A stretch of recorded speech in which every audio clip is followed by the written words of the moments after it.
Hey, you're late again, Elena teased as I walked into our apartment, tossing my keys onto the counter. I got stuck at work, I muttered, trying to sound casual. My voice felt tight. I hated how anxious I'd become over deadlines lately. You've been stressed, she said softly, brushing a strand of hair behind her ear. You should take a break. Maybe talk to someone? I frowned. Talk to someone? You know, a therapist, to help my cousin. She says it's like unloading your brain. She smiled, but I noticed a flicker of something behind her eyes. Maybe curiosity, maybe judgment. I shook my head. I don't think I need that. Just try it, she insisted. If it helps you relax, I don't see why not. I agreed, mostly to keep the peace. A week later, I sat across from Dr. Mason in his office.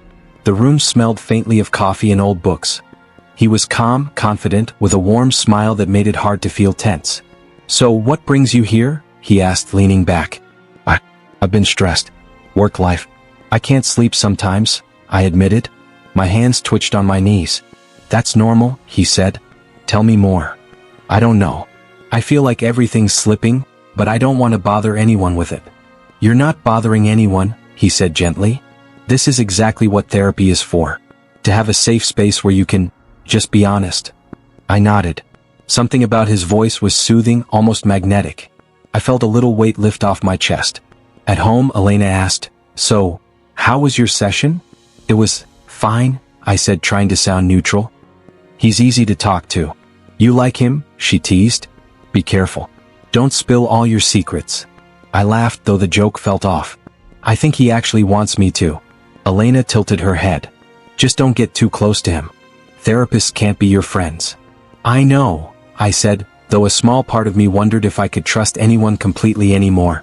Work was another storm. Emails, meetings, deadlines. My brain refused to stop. I muttered to myself at my desk, I just need a break. One evening, Elena came home with her usual smile. Dinner's ready, she said. But I noticed her phone buzzing constantly, and she glanced at it too quickly whenever I looked. Everything okay? I asked. Yeah. Just work stuff, she said, setting the plate down. I nodded but didn't feel convinced. Later, lying in bed, I told Elena about Dr. Mason again. He says it's okay to vent, to admit fear or doubt without judgment. She hummed, Sounds nice. You seem relaxed after talking to him. That's good. I stared at the ceiling. I did feel lighter, but a small unease nagged at me. Something about trusting someone so easily, sharing pieces of myself. It felt wrong and right at the same time. I think I might actually look forward to the next session, I admitted. Elena smiled, brushing her hand over mine. I'm glad. Just don't lose yourself to someone else's advice, okay? I nodded, feeling a mixture of comfort and tension. Everything seemed perfect. Elena was beautiful, caring, my work was stable, and I had a therapist who listened. Yet, in the quiet moments, I couldn't shake the tiny feeling that cracks were already forming in my perfect life. And somehow, I knew they were cracks I hadn't even seen yet. Elena, why are you texting so much? I asked one evening, watching her fingers fly over her phone. She looked up, startled. It's nothing. Just work stuff. Work at 10 p.m.? I raised an eyebrow. That seems late for emails. She shrugged. Deadlines. Her tone was sharp, just enough to make me hesitate. I clenched my fists inside my pockets. You've been acting different lately, distant. Am I imagining things? Elena laughed, but it didn't reach her eyes. You're imagining things. You're stressed. Maybe you're just seeing shadows where there aren't any. I wanted to believe her. I really did. But shadows had a way of growing when you ignored them. The next day at work, Jake leaned over my desk. Man, you look like hell. What's up? I don't know, I muttered. Elena, she's been different. Different how? She's secretive, texting all the time, avoiding me. I feel like I'm losing her, Jake. Jake frowned. Sounds serious. You talked to her? I tried. She says I'm imagining things. But it doesn't feel that way. Jake nodded slowly. Maybe you should talk to someone. Therapy or something. Could help you sort it out. I thought of Dr. Mason. Yeah, maybe I will. That evening, I sat in Dr. Mason's office trying to calm my racing thoughts. You look tense, he said, noticing me pacing. I am tense, I admitted. Elena, she's acting strange. I don't know if it's me or her. I feel uneasy. Dr. Mason leaned forward, resting his hands on his knees. Unease can be valid. You're noticing patterns. Trust your instincts. I don't want to overreact, I said. But she hides her phone, avoids conversations, it's eating at me. Sometimes people hide things because they feel guilty, scared, or ashamed, he said quietly. But sometimes it's nothing serious. You can't control what she does, only how you respond. I nodded, but his gaze lingered on me a little too long. A small shiver ran down my spine. I guess. You know, he added, almost as if whispering a secret, sometimes talking helps more than thinking alone. You're doing the right thing by being honest here. I felt a small weight lift off my shoulders. Talking to him felt safe. Too safe, maybe. Back home, Elena barely glanced at me. You're late, she muttered, tossing her bag onto the couch. I'm worried about you, I said, trying to keep my voice calm. You've been distant. I'm tired. Can we not do this tonight? She snapped, her voice sharper than usual. I froze, hurt burning in my chest. I don't know what's happening with us. She sighed, avoiding my eyes. I said I'm tired. I nodded slowly, though anger bubbled under my skin. Okay, but I can't stop noticing things. I can't stop feeling like something's wrong. She said nothing, only walked into the bedroom. I stared at the door, frustration and fear twisting together. The next day, a minor colleague, Lisa, whispered to me at the copier. Are you okay? Elena seems off around you lately. What do you mean? I asked, startled. She's distant, secretive. I don't want to gossip, but it's noticeable. I swallowed hard. Thanks. I needed to hear that. Later, in therapy, I told Dr. Mason about Lisa's comment. See? Others notice it too, he said gently. Your instincts aren't wrong. You're picking up on something real. I nodded. His words comforted me, yet the unease inside me grew. Trusting him felt right, but something about Elena's behavior made me feel like I was walking on thin ice. As I left the session, I whispered to myself, I just want things to feel normal again, before it all falls apart. I didn't plan to find it. I was looking for my charger in Elena's purse when my fingers brushed against her phone. It lit up with a notification, her messaging app. Curiosity, and maybe something darker, made me glance at it. My heart stopped. There it was. Messages. Not casual flirting. Not jokes. Intimate, personal, too close to be just friendly. And the name at the top, Dr. Mason. I felt like the floor disappeared beneath me. I stared at the screen. I can't stop thinking about you. Tonight, just us. No one else. I wish you were mine completely. I backed away, my chest tight, my mind racing. No, this can't be real. It can't be happening. Elena. I shouted before I even realized it. She came rushing down the stairs. What's wrong? Her eyes widened, but her tone was casual, almost practiced. I held up her phone. Explain this. Now. She froze. A flicker of panic crossed her face. Don't even start with excuses. I slammed the phone on the table. Dr. Mason? My therapist? How long? Her lips pressed together. It just happened. I didn't plan it. You didn't plan it? I shouted, my voice shaking. Do you know what that means? I trusted you. I trusted both of you. I didn't mean to hurt you.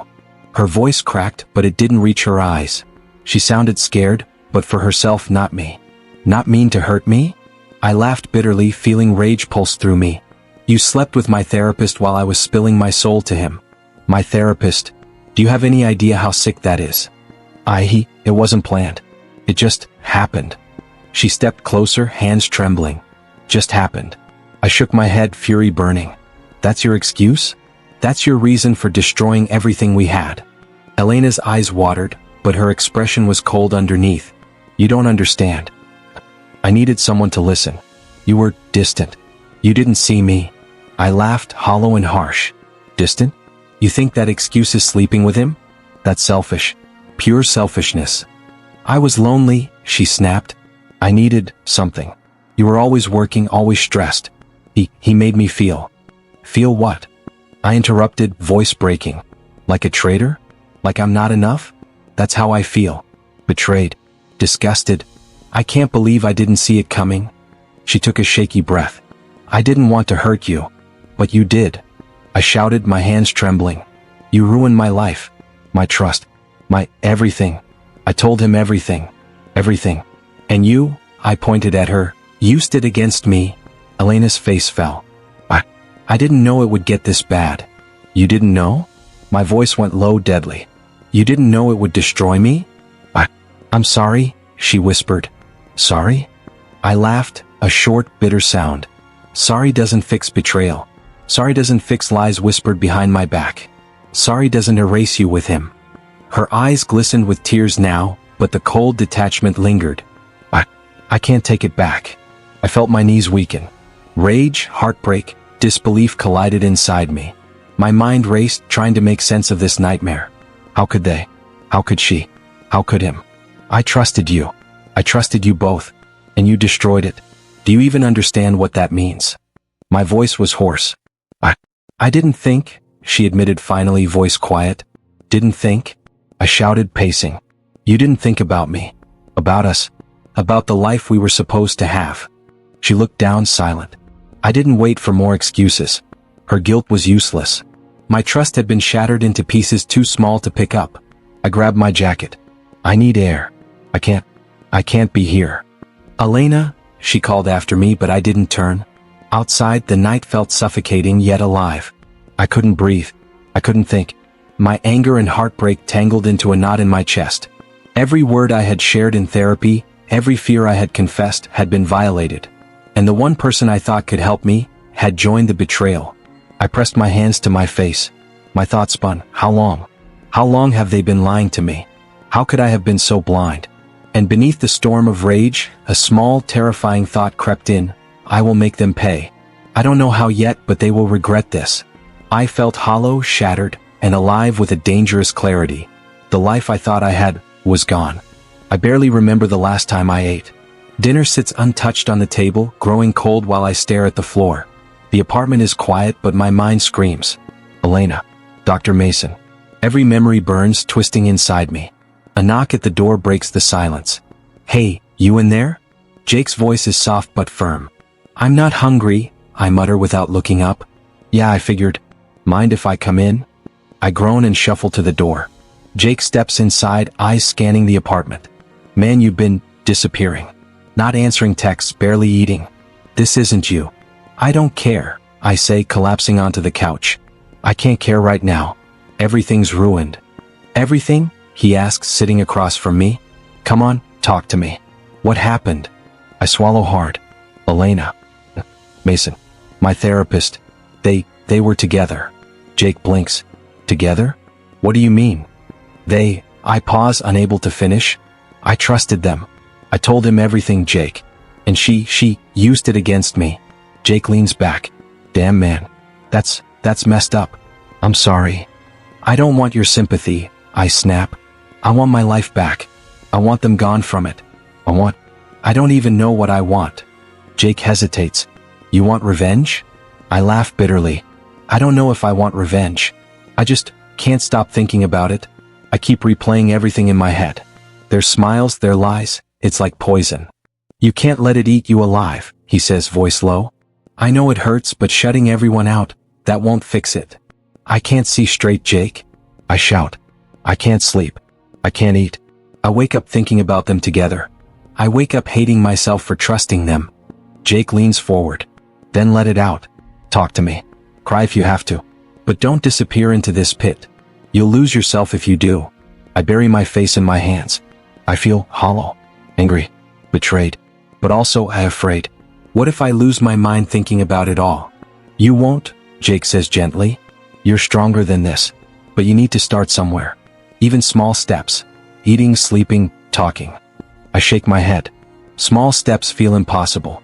I keep imagining what I could do to Mason, to Elena, making them regret it. And I hate myself for it. That's normal, Jake says. Revenge or not, the anger is natural. But obsessing won't heal you. You need to survive this first. I stare at the floor. Survive. I don't even know how. Every corner of this apartment reminds me of her. Her laugh, her words, every little thing. Jake sighs. You can't erase her, not yet. But you can control what you do next.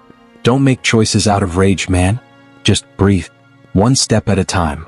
I close my eyes. One step. I repeat it silently. One step. One step. I don't want to feel like this forever, I whisper. I want them to pay, but I don't want to become them. You won't, Jake says firmly. You're not her.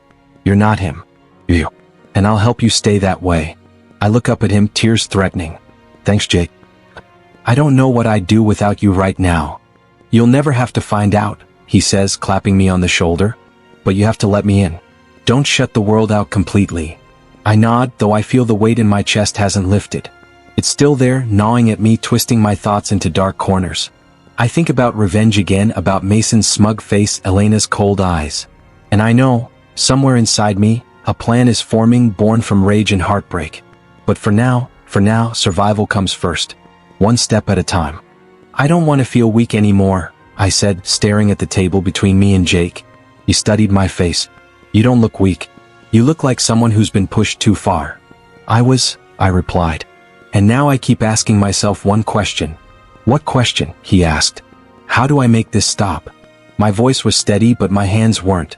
How do I take back control? Jake leaned back. You thinking revenge? I don't know, I admitted. Part of me wants to forget everything. Another part wants them to feel exactly what I felt. That's dangerous territory, he said carefully. Revenge changes people. I've already changed, I snapped. They took that from me. Silence settled between us. Then Jake said, okay, if you're going to do something, you do it smart. Not emotional. I've been emotional long enough, I said. Now I want justice. Justice or payback? He asked. I hesitated. I don't know where the line is anymore. Jake leaned forward. Then talk it out. What do you actually want to happen? I want the truth out, I said. No more secrets. No more lies whispered behind closed doors. And once the truth's out? He asked. I exhaled. If their lives fall apart because of it, that's on them. Jake nodded slowly. So you're not trying to destroy them. You're letting consequences do the work. That's how I keep telling myself, I said. But some nights, I imagine Mason begging me to stop. And Elena? Jake asked. I swallowed. I imagine her realizing she lost everything. Jake watched me carefully. You still care. I hate that I do, I admitted. But caring doesn't mean forgiving. So what's the plan? He asked. I lowered my voice. I kept everything. Messages, dates, times, screenshots. Mason crossed every ethical line possible. Jake's eyes widened. You're serious. I trusted him with my mind, I said. He used it against me. Jake rubbed his chin. If this goes public, his career's done. I know, I said quietly. And Elena? He asked. She knew exactly what she was doing, I replied. She chose him. She chose betrayal. Jake sighed. You ready for the fallout? No, I said honestly. But I'm done hiding. What about quietly reporting him? Jake suggested. No social media. No chaos. I thought about it. Quiet justice lets them control the story. Public truth takes that away. Jake frowned. Public truth also puts you in the spotlight. I've already been dragged through hell, I said. I'm not afraid of people knowing anymore. What if it backfires? He asked.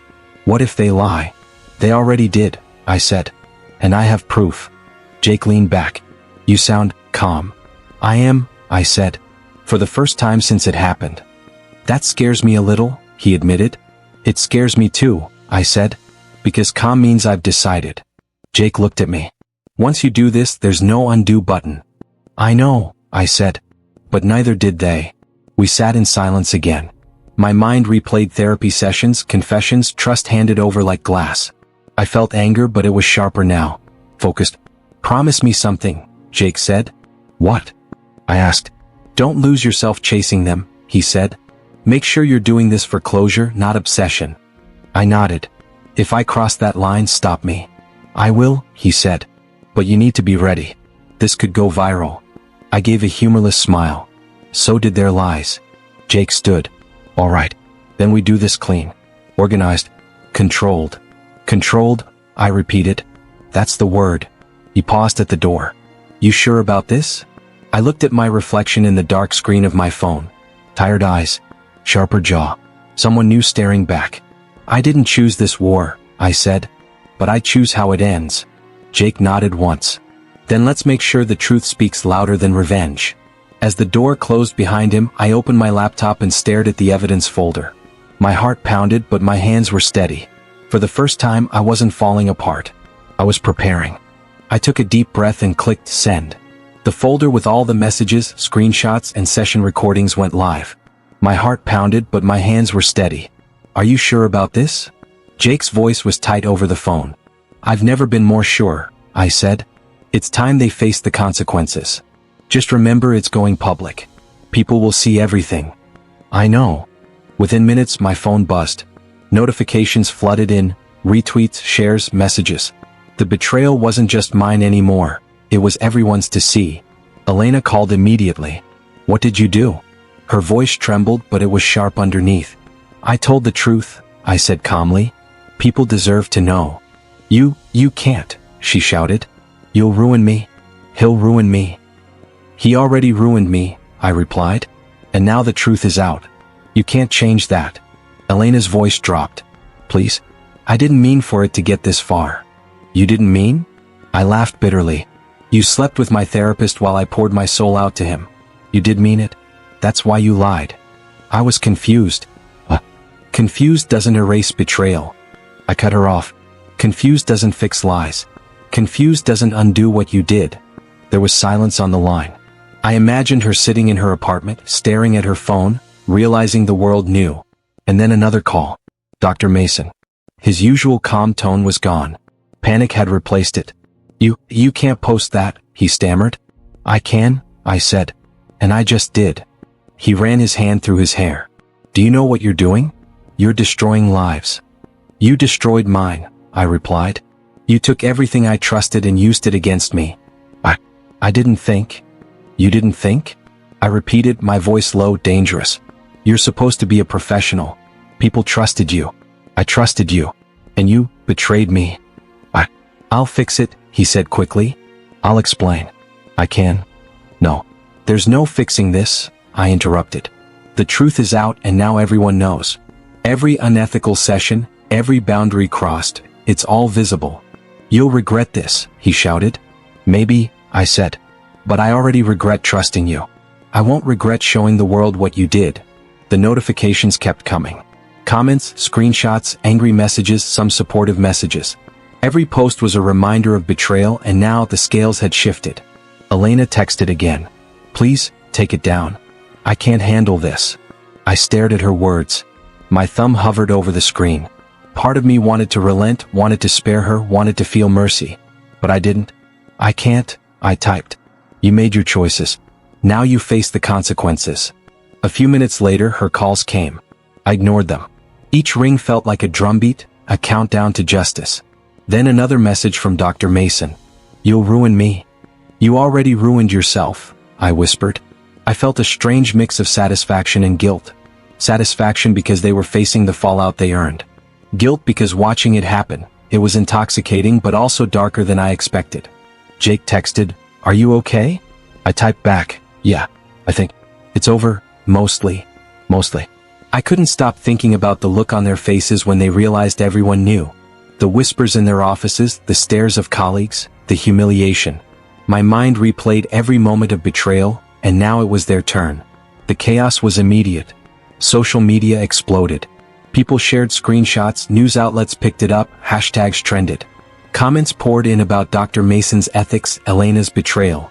Every word was a strike against them. Elena called again.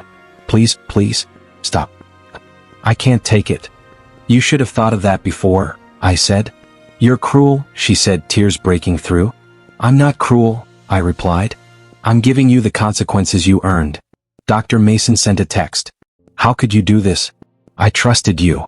I stared at it. I had trusted him too. And he had destroyed me. This is what happens, I whispered to myself. This is what betrayal brings. Jake called. You sound calm. I am, I said. Terrified but calm. It's out. And I know they're feeling every bit of it. You did what you had to, he said. I nodded. Yeah, I did. Now they'll have to live with their choices. Even with satisfaction flooding me, a small knot of guilt stayed in my chest. I hadn't wanted anyone to get hurt. But betrayal changes everything. I sat back, watching the notifications continue, each one a reminder that karma had finally arrived. And deep down I realized something. This was only the beginning. Man, are you okay? Jake asked as he sat across from me at the cafe. I think so, I said slowly. It's different now. People know. The chaos, it's over. Jake nodded. Over for them maybe. For you too. I guess, I admitted. I still feel raw, but calmer. More in control. A friend from work, Lena, approached our table. I just want to say, I'm so sorry you went through that. I had no idea. Thanks, I said. It was a lot. But I'm managing. She smiled. If you need anything, don't hesitate. You're not alone. I felt a small warmth in my chest. Support, genuine support, was something I'd taken for granted. Later, in my new therapist's office, I met Dr. Harlow. Calm, professional, but warm. Different from Mason. Ethical. Grounded. So, Dr. Harlow said, you've been through a lot recently. Betrayal, heartbreak, exposure. How are you feeling about it all? I exhaled. Angry. Hurt. But I feel lighter than I thought I would. That's progress, she said. You're noticing the weight lifting. That's a good sign. I never realized how much I held in, I admitted. I trusted the wrong people and it nearly destroyed me. And yet you're here, she said gently. That shows resilience. You survived it. I nodded, staring at my hands. I've learned, I can't control what others do. I can only control my response. Exactly, she said. That's a major step toward healing. After the session, Jake called. How's it going with the new therapist? Good, I said. It's different. Say, I can talk without fear now. Good, he said. You deserve that. At home, I reflected on the messages, the chaos, the fallout. Colleagues were talking, some sympathetic, some judgmental. Friends checked in. People I thought might turn away surprised me with support. I realized something. I had been fragile, but I was stronger than I knew. Lena stopped by later. Hey, want to go for a walk? Fresh air might help. I agreed. Outside, the sun felt warmer than it had in months. I'm starting to feel normal again, I admitted. Normal isn't bad, she said. You've been through a storm. Give yourself time to breathe. I nodded. I'm trying. I still think about Elena and Mason, about everything that happened. But it doesn't hurt the same way. That's growth, she said. Pain teaches lessons, but it doesn't have to trap you forever. At night, I journaled. I survived betrayal. I survived chaos. I'm learning to forgive myself, not them. I'm learning to let go of anger without ignoring it. This is my life again. My rules, my choices. I looked at my phone. No notifications, no chaos. Just quiet. Jake texted, proud of you. You're getting there. I smiled. Thanks, man. Slowly, but yes. Slowly. Dr. Harlow reminded me during our sessions, healing isn't instant. It's gradual. You'll stumble, you'll feel upset again. But each time you recover a little faster. I realized she was right. I'd stumbled plenty, but every time I picked myself up, I grew stronger. Each supportive word from a friend, each session, each reflection, was a small victory. I thought about revenge, about the chaos I caused. Satisfaction had been fleeting. Real growth, real peace was in reclaiming my life. A small smile crept onto my face. I can breathe again, I whispered. I can feel hope. And it's mine. I didn't know what the future held. I didn't know if love would find me again, or if the scars would fade completely. But I knew one thing, I would survive anything. And this time I'd survive on my own terms. The pieces were scattered, but I was putting them together. Carefully. Slowly. Stronger than before. And for the first time in months, I felt like me again. I stood by the cafe window watching people pass by. Life moved forward and I realized I had to too. Jake slid into the seat across from me. You look lighter, he said. I feel lighter, I admitted. Like I can finally breathe without thinking about them every second. That's good, he said. You've earned that peace. I nodded. It's strange. For months, all I could feel was anger and betrayal. Now, it's just calm. I think I can finally trust people again. Jake smirked. Careful. Don't go falling for someone who hides their phone. I laughed softly. Yeah, lesson learned. No secrets, no lies. The barista brought over my coffee. Here you go, Mr. Lawson, she said with a warm smile. Thanks, I replied. Something in her smile felt genuine, unpretentious. A small spark of curiosity ignited in me. Jake leaned back. Speaking of any new interests? I shrugged. Maybe. There's someone I met at a bookstore yesterday. She helped me pick a book I couldn't decide on. Funny thing is, she laughed at my terrible taste in mystery novels. Jake raised his eyebrows. Sounds promising. I don't know, I admitted. I'm cautious. I've been burned. But it felt good. Normal. Simple. That's exactly how it should feel, Jake said. No chaos, no lies, just people being people. I smiled at that. It's amazing, isn't it? How small things, like a laugh, a coffee, or a bookstore, can make you feel alive again. Jake nodded. It's the little moments that remind us life's worth living. I took a sip of coffee. I never realized how much I'd missed normal. Being able to trust, to laugh, to just exist without fear. You're getting there, Jake said. Slowly but surely. We sat in silence for a moment, enjoying the mundane hum of the cafe. It felt peaceful. Solid. Real. Later, I met Dr. Harlow for a session. You've come a long way, she said. Do you feel ready to move forward? I think so, I said. I still remember the betrayal, the chaos. But it doesn't control me anymore. That's growth, she said. You've processed the pain, learned from it, and reclaimed your life. I nodded. And karma, it happened. Elena and Mason are gone. Justice in some form was served. I feel free. Free is good, Dr. Harlow said. Now you can focus on building, not reacting. I smiled. That's exactly what I want. To rebuild, to trust cautiously, and to feel joy again. Walking home later, I passed by a bookstore, the same one where I met her. She waved. Hey. Hey, I replied. My heart skipped a beat. I finished the book you recommended. You did? She said, smiling. So, did you like it? Loved it, I said, and for the first time in months, my laugh was genuine, unguarded. She laughed too.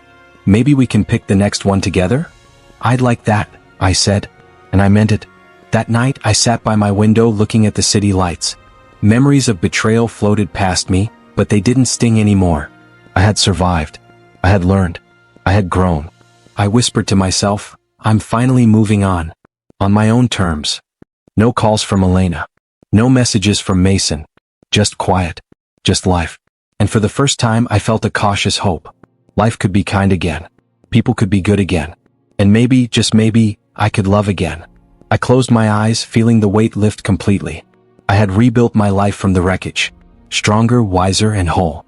The past had tried to break me. The chaos had tried to define me. But I refused. I was me again. And that was enough.